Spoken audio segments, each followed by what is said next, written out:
Kollox jinsab lest għal tmiem il-ġimgħa mill-aktar impenjattiv għal Partit Laburista.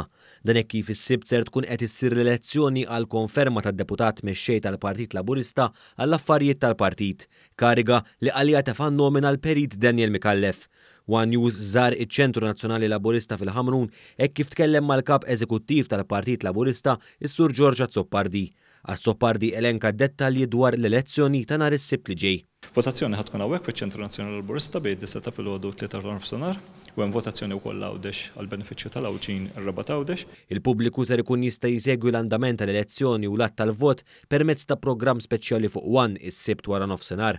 Madankollu dan mhux kollox hekk kif l-għada l-ħadd ser tkun qed tingħalaq il-Konferenza Ġenerali Straordinarja tal-Partit Laburista li ser issir fit-Teatru Rialto f'Bormla u li fih bħalissa qed jitħejjew l-aħħar preparamenti. Tiftaħ id-diskors il-President tal-Amministrazzjoni, jitkellmu d-deputat mexxej il-ġdid u d-deputat mexxej l-affarijiet tal-Parlament u l-għeluq diskors importanti ħafna mill-mexxej tal-Partit Laburista u Prim Ministru Dr. Roberta Bela.